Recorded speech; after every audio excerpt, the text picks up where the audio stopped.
हे मास्टर। वाह भैया। अरे कौनो प्रेमी अपना प्रेमिका के बड़ाई करता। हाय हाय काहे भैया आज ये कलयुग में उहे होला।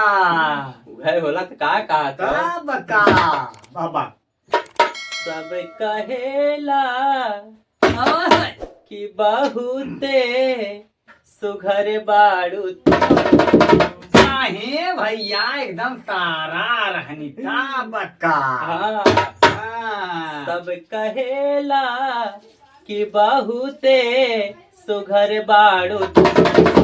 ना लागे न काशी उमरिया में सोना लागे न काशी उमरिया में सोना लागे न काशी उमरिया। सब कहेला कि बहुते सुघर बाड़ू तू।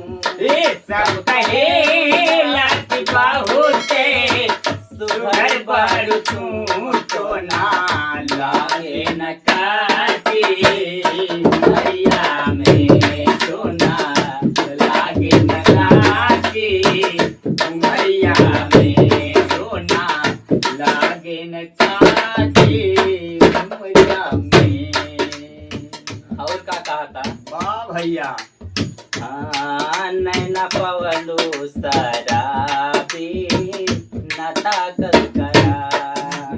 पवलो शराबी नशा करा। नैन पवलो शराबी नशा करा। रूप के रानी छत से नशा कल करा।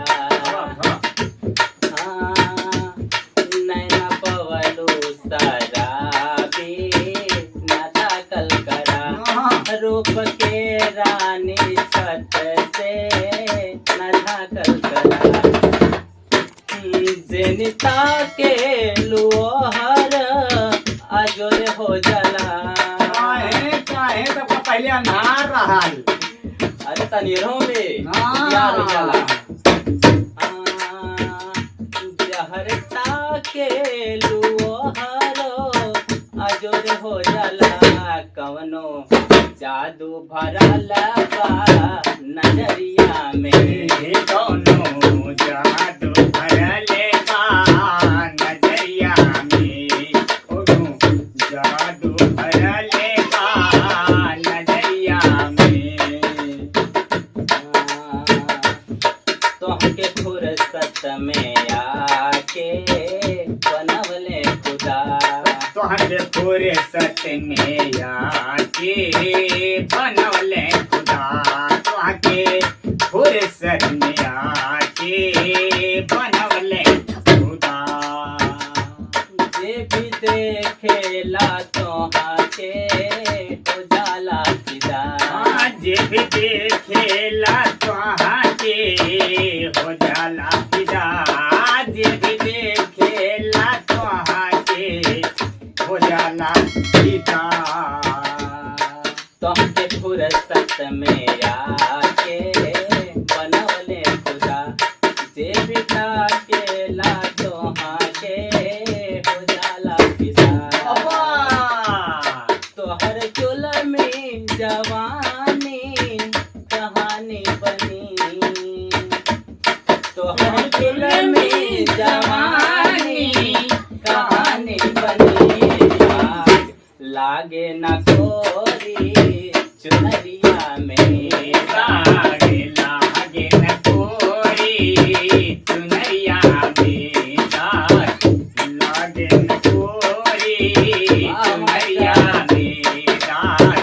लागे न कोई चुनरिया में। का जरूरत बाना तूने कंगन हार के। का जरूरत पाना तूने कंगन हार के। का जरूरत पाना तूने कंगन हार के। फूल महकेला खोजे फूल डाल के। फूल महकेला फूल ले दुखदार के। फूल महकेला फूल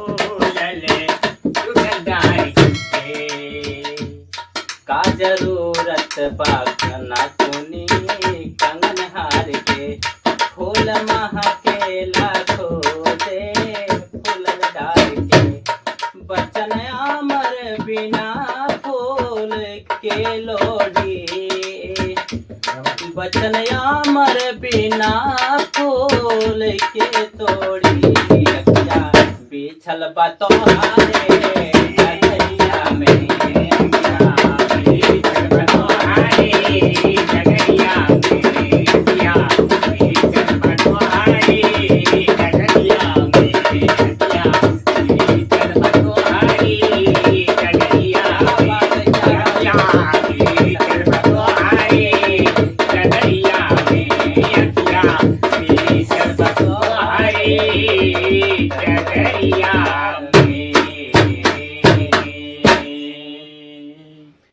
दोस्तों गाना कैसा लगा? जैसा भी लगा कमेंट में ज़रूर बताइएगा। लाइक करिए वीडियो को, शेयर करिए अपने दोस्तों के साथ, चैनल को जरूर सब्सक्राइब करिए। धन्यवाद।